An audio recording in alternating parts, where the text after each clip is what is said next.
Bienvenidas y bienvenidos a la segunda temporada de Autónomas. Mi nombre es Loreto Payecar y soy la periodista del proyecto de Innovación en Educación Superior en Género, INESGénero, financiado por la Agencia Nacional de Investigación y Desarrollo, que busca promover la excelencia en investigación, desarrollo, innovación y emprendimiento científico-tecnológico a través de la integración de la perspectiva de género. Estas entrevistas las hemos realizado en el marco del encuentro de investigadoras que se desarrolló en la sede de Santiago de la universidad. A través de estos capítulos podrán conocer mejor a nuestras investigadoras, quiénes son y en qué proyectos, investigaciones están trabajando actualmente en la institución. Comenzamos con una nueva entrevista del programa Autónomas. En esta oportunidad tenemos el privilegio de conversar con Gemma Rojas Roncagliolo, quien es licenciada en Antropología, máster en Políticas Sociales y Dirección Estratégica para el Desarrollo Sustentable del Territorio y doctora en Etnología y Etnoantropología. Actualmente se desempeña como docente investigadora de la Facultad de Ciencias Sociales y Humanidades en la sede de Temuco de la Universidad Autónoma de Chile. Muy bienvenida, Gemma. Un gusto tenerte acá con nosotros. Muchas gracias, Lore, por la invitación. Sus líneas de investigación son pueblos indígenas, migraciones, relaciones interculturales, etnicidad y estudios africanos. Son parte también de la conversación de la entrevista. Vamos a partir con la primera parte de esta conversación, que son las preguntas random, pero vamos a hacer algo diferente ahora, porque hay una temática interesante que nos tiene que contar Gemma, y la pregunta va a ser una pregunta random que va a abordar dos lugares específicos, que sería ¿cuál es tu lugar favorito, preferido en el mundo? Y quiero partir con, me voy a adelantar a tus respuestas, con Italia, por un lado, que nos puedas comentar tu relación con ese país. Escogí Italia como el lugar para realizar mis estudios de posgrado porque, como muchas personas en este país, soy descendiente de un migrante italiano, mi abuelo, ¿no? Por lo tanto, de alguna manera, la experiencia y la necesidad de formación de posgrado se vinculaba también con una necesidad personal de encontrarme con esto que podemos llamar nuestras raíces, ¿no? Por lo tanto, conocer a mi familia ya, vincularme con el territorio de mi abuelo era un tema importante. Y luego, bueno, Italia es un país fascinante, ¿no? Mucha diversidad cultural por la vía de la migración, mucha diversidad local por la vía de las distintas identidades locales, regionales italianas. Tu presencia entonces en Italia también marca un precedente en tu trayectoria académica como investigadora. Exactamente, porque además, por una parte está la formación formal, digamos, académica, la necesidad de hacer máster, doctorado, ¿cierto? Que a nosotros nos da un cierto currículum, ¿no? Pero por sobre todo también las experiencias humanas que acompañan la estadía en un lugar distinto. Nos permite conocer realidades distintas y en mi caso con Italia ocurrió que tuve la tremenda oportunidad, porque fue para mí de verdad un antes y un después en la vida, ¿no? Haber tenido compañeros procedentes de distintos países africanos que me permitieron abrir una puerta de entrada a África. Y luego viajé un par de veces, tuve la oportunidad de la mano de ellos conocer a su país, en particular Mozambique y luego algunos países cercanos. Y eso me abrió un interés muy profundo de conocer más sistemáticamente desde un punto de vista académico el tema de África en términos generales, pero también algo más aplicado a nuestra realidad local que tiene que ver con qué relaciones tenemos nosotros en Chile con África. Y entonces hay muchas experiencias que tienen que ver con presencia chilena contemporánea en África que son prácticamente desconocidas.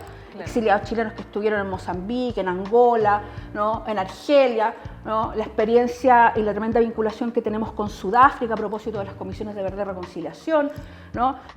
Si puedes hacer también una invitación a investigadores e investigadoras en general también a interesarse por esta temática que es tan visibilizada como mencionaste. No sé, como comentábamos anteriormente, que quizás a nivel cultural podemos conocer África, el continente, porque lo ponemos en el globo terráqueo y sabemos dónde está, que es lo que podemos saber. Y también Sudáfrica, por ejemplo, por el mundial que se realizó de fútbol, que lo pueden relacionar. Y son casi mínimas cosas que conocemos en general.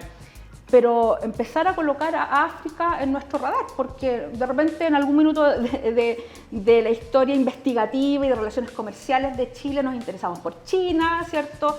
Nos interesamos por el Oriente en términos generales, pero África ha sido siempre el continente ausente y el continente más estereotipado desde el punto de vista de la pobreza, la violencia, ¿no? Entonces es necesario incorporar, creo yo, transversalmente algunos conocimientos sobre África, pero por sobre todo dejar de preguntarnos para qué sirve saber sobre África.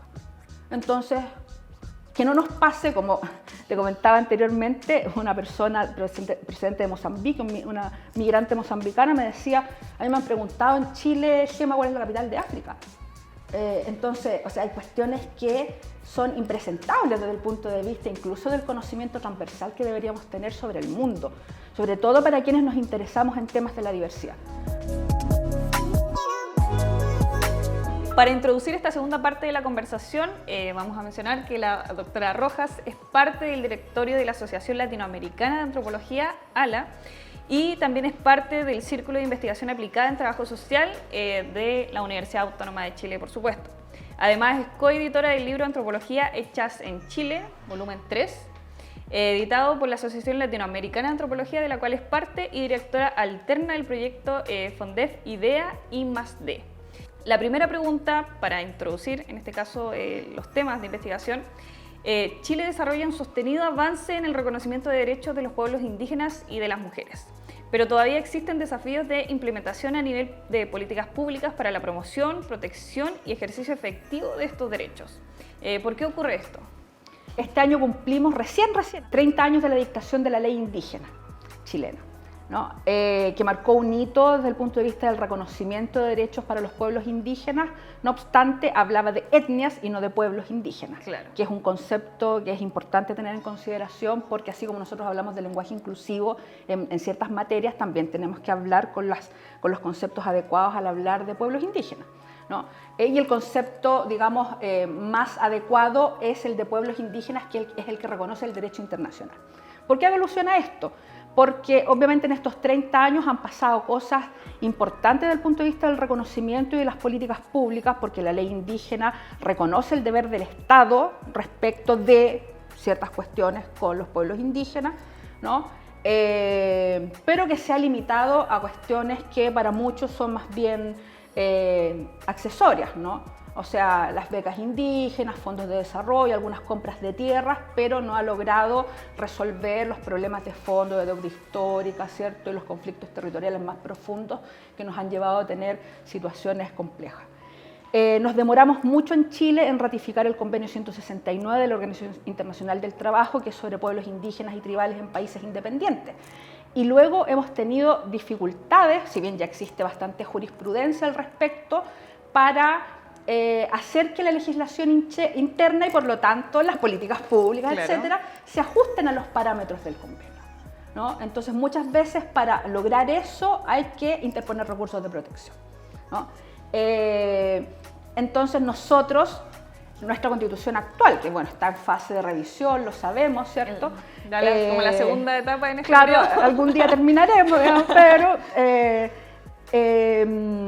hace que los tratados internacionales ratificados por Chile sean incorporados a nuestro ordenamiento jurídico interno y por lo tanto deberíamos ajustar nuestra legislación interna a los estándares del convenio 169, que es el único instrumento vinculante. Sin embargo, no lo hemos hecho, no estamos completamente ajustados al derecho internacional en estas materias. Hay que conocer un poco la historia de la institucionalidad chilena respecto a los pueblos indígenas, ¿no? Nosotros estuvimos negando históricamente incluso la existencia de los indígenas. En Chile, durante la dictadura, cuando se estaba tramitando el convenio 169, dentro de la OIT, antes de que se dictara, o sea, se aprobara en la Organización Internacional del Trabajo, se le consulta a Chile, esto lo menciona un abogado de Eduardo Castillo Velasco, se le consulta al gobierno de la época y Chile responde, Chile no tiene nada que responder porque en Chile no hay indígenas.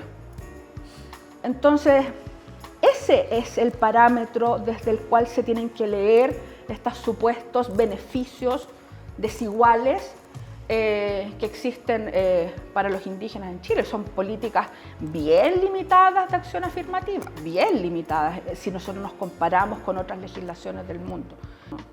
En esa línea, para que puedas desarrollar el proyecto FONDEF IDEA I+D, Protocolo de Atención Clínica Jurídica con Perfil Intercultural para Población Migrante e Indígena, ¿de qué se trata ese proyecto? Lo estamos desarrollando en Temuco, en la Clínica Jurídica de la Universidad Autónoma, que, para explicarle un poco a la gente que no conoce del lenguaje clínico jurídico, es un espacio de atención jurídica gratuita a personas que no tienen, digamos, las condiciones para pagar por la asistencia jurídica en ciertas materias que son de competencia de la clínica, como materias de familia, por ejemplo, que es una de las más importantes, y otras, ¿no? ¿Por qué eso? Porque es una asignatura de quinto año donde los estudiantes prestan servicio jurídico acompañados de un profesor tutor, ¿cierto? Y por ser una asignatura, obviamente son estudiantes de quinto año que hacen una suerte de prepráctica, y que además en el modelo educativo de la Universidad Autónoma es una asignatura más S, aprendizaje más servicio.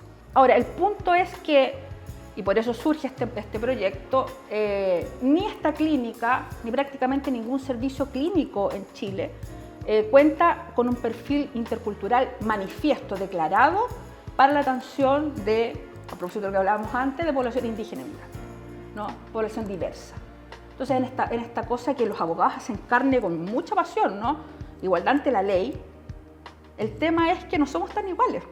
O como decía Orwell en La granja de los animales, algunos animales son más iguales que otros, ¿no? Entonces hay que ser conscientes de las diferencias estructurales para ser capaces de comprender que, a propósito del concepto de acceso a la justicia, no todos tienen la misma posibilidad de acceder a la justicia, por distintas razones. Y sobre todo cuando son indígenas e inmigrantes. Nuestra propuesta se propone fundamentalmente elaborar un protocolo de atención clínico-jurídico con perfil intercultural. Y protocolo en tanto, primero, una guía de actuación que oriente el accionar de otras clínicas jurídicas en esta materia, de estudiantes, de profesores, de la institución, ¿no? Que tiene un componente tecnológico, porque tenemos un sitio web con información que la idea es que vaya creciendo en esta lógica de información útil para el acceso a la justicia, pero también con una aplicación móvil para que la gente se pueda georreferenciar, pueda pedir hora, pueda hacer cosas más fáciles, digamos, en medio de esta cosa que a veces se ve un poco monstruosa de la institucionalidad jurídica, que asusta hasta a una persona local. Imagínense a una persona que no entiende las instituciones de un país, le pasa a uno cuando migra también temporalmente a otro país. La idea es facilitar eso. Por lo tanto, guía de actuación, página web, aplicación móvil que permita además esto desarrollar paralelamente una propuesta pedagógica en clave A+S con perfil intercultural, donde podamos transversalizar la perspectiva de la interculturalidad, que es una cuestión compleja porque ni siquiera tenemos todo el mundo una comprensión única respecto de lo que es la interculturalidad, ¿no? Pero que al menos nos permita avanzar en el camino del desarrollo de competencias interculturales, sobre todo en nuestra universidad que tiene modelo de aprendizaje por competencia. Claro. ¿No? Y para cerrar, es la transferencia, porque es un proyecto I+D, investigación y desarrollo. Entonces, la idea es que esto pueda ser transferido a otras instituciones que les interese aplicar también una perspectiva intercultural. Que no quede solo en la universidad. Exactamente. Y no solo además en Temuco, porque nosotros, por ejemplo, ya estamos en fase de conversaciones con las clínicas jurídicas de acá de Sede del Llano y Providencia, para que también se incorporen al proyecto, qué sé yo, y en esta fase de transferencia, como le llamamos el lenguaje de investigación aplicada y de I+D. Tanto la página web, mencionar nuevamente, como la aplicación ya están disponibles, entonces pueden visitar para Son poder visitables www.clinicajurídicaintercultural.cl y ahí aparece también todo el resto de la información para descargar la aplicación. Y eso estamos todavía en modo beta, o sea que actualizando algunas cosas, luego va a haber más información, pero ahí ya estamos en línea para poder iniciar la conversación. Según tu experiencia, ¿por qué es importante trabajar con un equipo interdisciplinario en este tipo de proyecto, por ejemplo, este proyecto FONDEF, y en la academia en general? ¿Cuál es la importancia de la interdisciplina? Es una cuestión fundamental y creo que a pesar de que llevamos décadas hablando de lo intertransdisciplinar, qué sé yo, todavía hay muchas investigaciones que son más bien individuales, monodisciplinares, ¿no? Y para este tipo de perspectivas que intentan abordar problemáticas complejas, de realidades complejas, es imprescindible la perspectiva interdisciplinaria. O transdisciplinario, como cada quien lo quiera, ¿no? Entonces nosotros en el equipo somos, desde el director, que es abogado, el doctor Juan Jorge Fagundes, de la sede de Temuco, yo como directora alterna, que soy de otra facultad, y ya inmediatamente hicimos el link interfacultades además, ¿no? Entonces tenemos la mirada desde el derecho, desde la antropología, ¿cierto? Luego tenemos investigadoras que son, y profesionales que son abogadas, y otras que son trabajadoras sociales, ¿no? No voy a mencionar el equipo completo porque termino mañana, pero están siempre en www.clinicajurídicointercultural.cl. Los facilitadores, ¿no? Los estudiantes de trabajo social, existen varias disciplinas involucradas y por lo menos desde el punto de vista de nuestra institucionalidad interna, 2 facultades. Si hubiese que sintetizarlo, o sea, a realidades complejas se necesitan equipos complejos y los equipos complejos son inevitablemente interdisciplinarios. Son necesarias las distintas miradas, las distintas perspectivas de diferentes áreas también. De hecho, nos hemos ido sumando sistemáticamente dentro de la ejecución del proyecto a personas que nos han ido acompañando en la elaboración del trabajo, porque además, que es lógico, ¿no? La realidad nos va mostrando que ante las complejidades necesitamos abordajes, ¿cierto?, específicos, pero que dialoguen con una perspectiva global del proyecto y por lo tanto esa mirada interdisciplinaria es fundamental. Con esa respuesta, solo queda agradecer a la doctora Rojas Roncagliolo, si lo dije bien. Mi abuelo estaría feliz. Muchas gracias, Gema, por permitirnos conocerte un poco más, por conocer tu historia también, por qué no decirlo, y conocer también este proyecto que están realizando, que por supuesto invitados e invitadas también a conocerlo un poco más. Todos y todas, por favor, súmense, y además que nos interesa que aquí en Santiago se sume también las respectivas clínicas, así que estamos en ese proceso. Muchas gracias por la interesante entrevista, por el espacio, y quedo a disposición de cualquier persona, estudiante, investigador, investigadora que quiera dialogar conmigo. Llegamos al final de este capítulo. Les invitamos a seguirnos a través de redes sociales, nos pueden encontrar como género-brit, y si quieres conocer más del proyecto y de este programa en específico, les invitamos a visitar nuestra página web que está apareciendo en pantalla. Hasta un próximo capítulo con nuevas invitadas.